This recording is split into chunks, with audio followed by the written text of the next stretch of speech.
Welcome back to the Rayo Moon Oracle. I'm Rayo, and today I wanted to go over the Halloween Oracle by Stacey Demarco. Welcome to spooky season. We're starting in. I've got my new backdrop going, and we're ready to get started. We're full in onto the Halloween stuff, right? So, the Halloween Oracle, again by Stacey Demarco. She's done other decks that you might have seen on the markets. The one that I remember first that I might still get at some point is going to be the Earth Power deck, I believe it's called, or Earth Magic, something like that. Earth Power. But this deck is a 36 count deck, and the little description on the box here is lifting the veil between the worlds every night. And so not just on Halloween, right? So we got some beautiful imagery in this deck. I haven't had this deck very long. It's a pretty recent addition to my collection, and I'm loving it so far. It's really fun, it's really poignant, and powerful. I don't know. I love Halloween. Halloween is my favorite time of year. The fall is my favorite season. There's something about Halloween, and I really appreciate the release and the, I don't know, it's hard to describe the magic in the air. I don't know. It's fun. So I was really happy to get this deck. It's something I've kind of had my eye on for a while. And when I was at the Mind Body Spirit Expo here in Denver, they had one of the booths that I was at had the deck open for you to see, and I was able to look through the cards and be like, okay, yeah, I need to get this deck, hands down. And so far I'm really, really happy with it, and it's given me a really good reading so far, and I've connected really well to it. The backs of this card are super cute and fun, right? So we got those little pumpkins and ghosts and cats. Looks kind of like cartoony on the back, but the card itself, they're very poignant and detailed and magical. Just straight up magical, right? So this deck is a 36 count deck. Very small for an Oracle deck, actually. I've definitely had bigger ones. You definitely have, it's much smaller than your average tarot, which is that 78 card count. So this deck does a lot with the small amount that it has, I'd say, for sure. So I'll do a walk through the cards real quick for y'all and get into the booklet and kind of show you how that looks. I like these cards a lot. Okay. So these are in no particular order. I've just been messing with them and playing with them for sure. In the book, their little description book it comes with, they're going to be in alphabetical order, but we're just going to start walking through the cards. First one I have on the top of my deck right here is Winter, the Sacredness of Pausing. We have the Witch, the Earthly Weaver of Worlds. Werewolf, Exploring Wildness. Skull of Darkness, Blind Spots. Now for this one, there's going to be 4 of these. There's 4 different skull ones, and it's kind of like its mini little suit, but it's the only place you see them. So we got Skull of Darkness. Then we have Death. The eternal cycle begins here.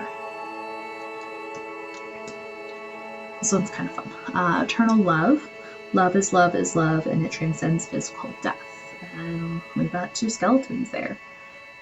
Again, pretty poignant, right? Pretty intense, but really makes sense at the same time. I think that's the fun part of this deck is the cards make sense once I've taken some time to think about it and work with them, but it doesn't seem obvious right at the start. Okay, next card's going to be Ancestors, the love and legacy of our DNA. You see that DNA strand in the trees right there. Next is Forgiveness, reducing burden. Invisibility, authenticity. Hearth, happiness in our hearts and homes. Vampire, emotional intelligence. Interesting, right? It makes sense, but at the same time, just it's not obvious from the start. Okay, here's another skull one. So this one is the Skull of Stars, Infinite Possibilities. This one's gorgeous. Look at that. The color in that. Magic. Okay, obviously Halloween, right? So Trick or Treat, Mischief, and Play. Trick or Treat. Okay. The Veil, which is the future. lamp, remembrance. So putting out that like lights to let the spirits find you on Halloween night, right? You've got the apple, risk and reward. And that bite in the shape of a heart, right? Yeah. Okay. Black cat. Fortune meets opportunity. There's eyes in the back. Ooh. The eyes in the cat are popping off. Wow. Okay. Brambrack. So this one was not one I knew about until I read this card. So it's sweetness and synergy. Sorry about that. Brambrack. Sweetness and synergy. That was my text tone, by the way. Sorry, guys. Any Star Trek fans out there? You know where that one's from. Okay, this one's the underworld, where all things pause and begin again. We've got that pomegranate, that Greek Hades and Persephone imagery on that one with that pomegranate. Next is scrying, intuition. That one makes sense, right? And we have dawn, the light after the darkness. Dawn. Okay, next is owl, wise seeing and wise action. And some poignant eyes in that one, right? Okay. Lady de los Muertos, acceptance and equality. She's gorgeous, look at her.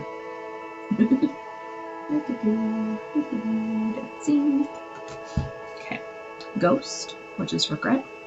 I've gotten this card in a reading before using this deck. Midnight, the most magical hour of all.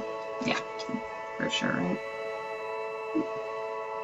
Okay, another skull one. So this one's going to be the Skull of Flowers, creating through the ashes. Definitely like Dia de los Muertos kind of feeling again, right? Okay. We got last skull, Skull of Light, which is illumination. Okay. Graveyard, unnecessary fear. That makes sense. That makes sense to me. Zombie, control. This one I haven't had a chance to read it, so that's another like I'm not sure how that one quite works, right? How control and zombie go together, but maybe we'll read that description. Okay. Cauldron, synergy and healing. That one makes sense. Okay. Jack-o'-lantern, of course, protection. So this one wouldn't make sense if you didn't know the background of Halloween, right? Spider, community, and web weaving. Skeleton, strength. This is another one. I've gotten this one in a reading too, and it didn't make obvious sense until I read the description. And I'm like, well, yeah, that makes perfect sense for why your skeleton would be considered strength. Joy, rejoicing in the present. Look at all that fall foliage in that one too. Okay. Night Song, hidden talents. And then last card is going to be the Mummy, which is change. This is another one, because I've gotten this one in a reading before too. And it makes sense with it being change if you know kind of the background of the Mummy and the Egyptians, right? So those are all the cards in the deck. Again, we got 36 total. And it's just very poignant. The imagery is very strong and has very deep meaning because it ties into all those legends and myths and history and culture behind Halloween and the different Samhain and the different thought processes, right? You got some of those different cultures in there with Greek and Egyptian and more, and Wiccan, pagan, all of that. So let's do a pool real quick. Let's do a card pull.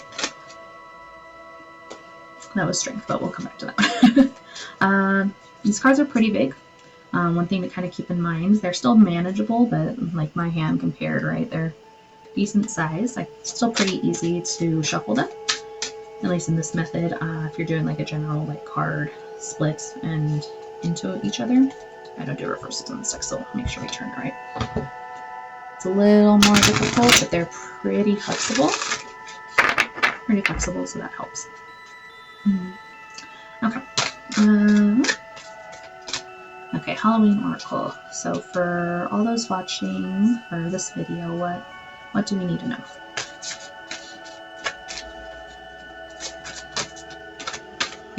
Maybe there's one sticking out. Okay, it's come out twice, so we gotta take this. So it's sticking out and it popped out earlier because it flipped. So skeleton, which is strength. Nice and close on that one. Okay.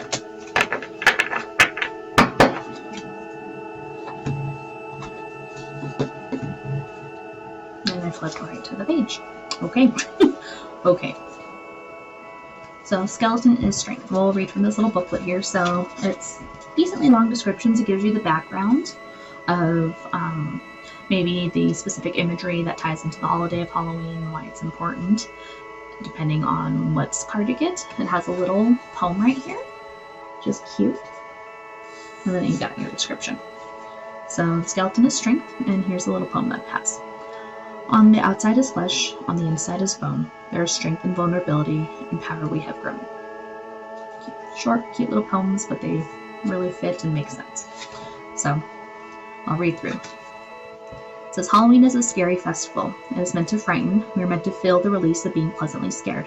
We trick or treat, even though we know that someone may surprise us. We watch horror films knowing they will scare us. We've been dressed as skeletons who have no flesh at all, and their bones are there for all to see. In short, we show our vulnerability at Halloween and our strength in facing our fears too. It's pretty intense. That's awesome. Okay. So there's incredible strength in showing vulnerability. It can be often the bravest course of action and the most frightening. More often than not, it is a powerful catalyst for personal growth, even though we may not be able to perceive that at the time. By showing our true selves and displaying some balanced vulnerability, we can seek and receive greater understanding from others. By admitting that we are wrong or that we don't have the solution when we are expected to, we leave more room to turn things around faster.